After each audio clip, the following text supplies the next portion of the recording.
Talaga nga naman na kapag ginusto, tsak na makukuha kahit na ano pa ang maging balakid. Yan po ang pinatunayan ng ilan nating kababayan. Kabilang ang isang lolang 68 anyo sa Iloilo at ng 3 batang may kapansanan sa paningin sa Pasig. Nakatutok si Claire Delfin. Sa batch 2010 ng Lapayon High School sa Laganas, Iloilo, si Lola Julieta Diaz na marahil ang pinakaagaw pansin. Sa edad na 68, kasabay niyang graduate ang mga estudyanteng maaari na niyang ituring na mga apo. Hanggang grade 5 lang siya noon dahil sa hirap ng buhay. Hirap daw siyang abutin ang mga pangarap. Gusto kong mag-abroad, wala akong pinag-aralan. Gusto ko ma-apply sa ganung trabaho, wala akong pinag-aralan. Kaya ang nangyayari sa akin, palipat-lipat nila ng trabaho. Mula 1997, 3 beses siyang kumuha ng placement test para makatuntong at makatapos ng high school.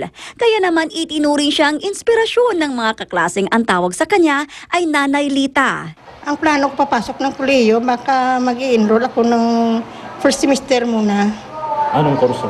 Computer. Sa Pasig naman, 3 batang may kapansanan sa paningin ang graduate sa San Lorenzo Ruiz Elementary School.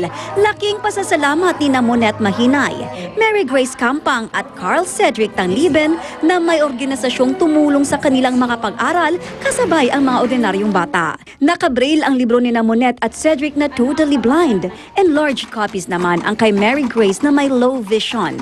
Sa kabila ng kapansanan, hindi raw nawalan ng ganang mag-aral ang 3 dahil sa mga pangarap na nais nilang abutin. Si Mary Grace balak maging singer. Marating kalangitan at bituin, unti-unting kinabukasan ko'y magniningning. Reporter naman si Monet at Cedric.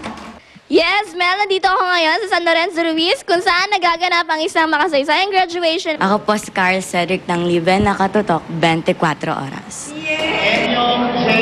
Sa Zamboanga City naman may mag-inang sabay nagtapos ng high school. Dahil sa kahirapan, hindi nakatuntong ng high school noon ang 45 taong gulang na si Antonia Sencio. Noong 2006, nakapasok siya sa night school sa tulong ng DepEd. Masaya po, pero na parang sana nalungkot din kasi sana na naka-attend yung tatay at mga parents ko. Kaso lang wala na sila. Sayang. Balak niya ngayong kumuha ng training sa TESDA para maitaguyod ang pag-aaral ng 3 anak.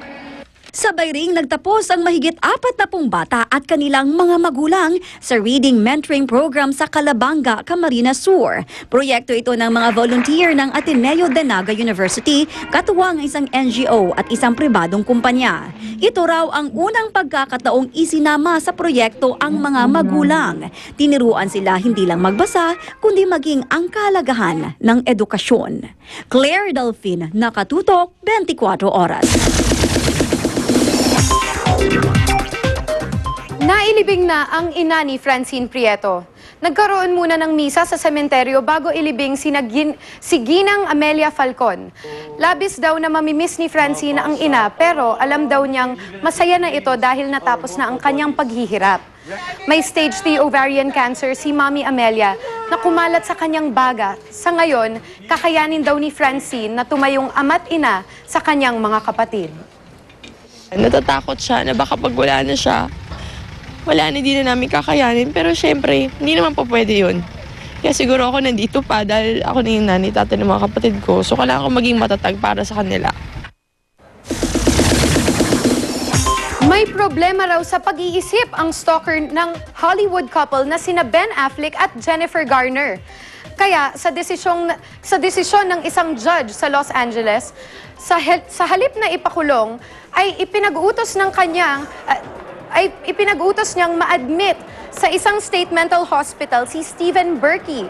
Si Berkey ay naaresto noong December sa labas ng eskwelahan ng isa sa mga anak ni Jen at Ben. Dati nang nakakuha ng restraining order si Jennifer laban sa kanya. Huwag bibitiw dahil hindi pa tapos ang tsikahan. Susunod! Deboto sa Bulacan, magpapapako sa krus sa ika-16 na pagkakataon. Manny Pacquiao pinarangalang Boxer of the Decade ng pamilya ni Flash Elorde. At ang kwentong ng batang may cerebral palsy na umani ng parangal sa kanyang eskwelahan. Walang patid na pagtutok dito sa 24 oras.